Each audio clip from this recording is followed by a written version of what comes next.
बघा मी हे मोड आलेले मटकी कुकरमध्ये घालते. ह्यात 3 बाउल पाणी घालते. 1 बाउल मटकी तर 3 बाउल पाणी. ह्यात घालते थोडंसं हळद, मीठ आणि 2 शिट्ट्या करून घेते याची. हे बघा मी ते कढई तापाय ठेवली आहे. आता मी तेल घालते. मिसळ करण्यासाठी तेल जास्त लागतं म्हणून तेल जास्त घाला. आता मी घालते मोठे चिरलेले कांदे. आता मी याचं वाटप करते. आता यात घालते लसणाची पाकळं. आता घालते आलं आणि चांगलं मिक्स करून घेते आणि कांदा चांगला लाल व्हायला पाहिजे. हे बघा कांदा चांगला लाल झालाय. आता मी घालते ओलं खोबरं. आता वाटप बनवतोय ना, वाटपला तर खोबरं तर मेन पाहिजे. मग खोबरं हे मेन इन्ग्रेडियंट आहे, हे घातलंच पाहिजे. ह्याच्याने चव येणार नाही वाटपला. आणि ह्यात आता मी घालते टमाटर मोठे कापलेले.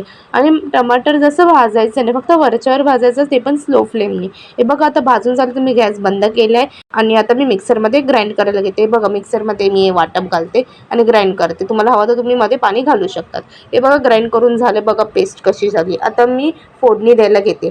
आता यात मी तेल घालते. आता मिसळ पाव करतो आणि मिसळला तेल जास्त पाहिजे मग जास्त तेल घ्यायचं. आता मी यात ते वाटप घालते स्लो फ्लेमवरती आणि चांगलं त्याला मिक्स करून घेते. चांगलं भाजलं पाहिजे ते वाटप. आता मी यात घातले 1 चमचा जिरा पावडर, अर्धा चमचा धना पावडर आणि आता घालते काश्मीरी लाल पावडर 1 चमचा आणि चांगलं मिक्स करून घेते.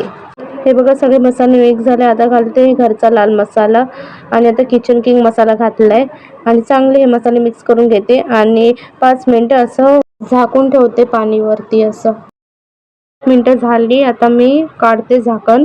हे बघा मसाले चांगले मिक्स झाले. आता मी मोड आलेली मटकी आहे ते घालते. आता घालते चवीनुसार मीठ. चांगलं मिक्स करायचं. आता चांगली वाफेवर येऊ दे. हे बघा चांगली उकळी आली आहे.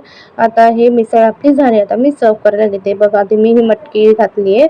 आता ह्यावरती मी घालते फरसाण, बारीक चिरलेला कांदा आणि ह्यावरती त्याचा रस्सा घालते.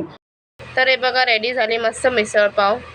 मस्त एकदम हॉटेल स्टाईल आहे सेम. एकदम मस्त चव आहे.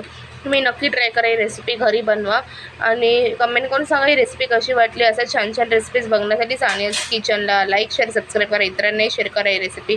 चला भेटू पुढच्या रेसिपीला. बाय.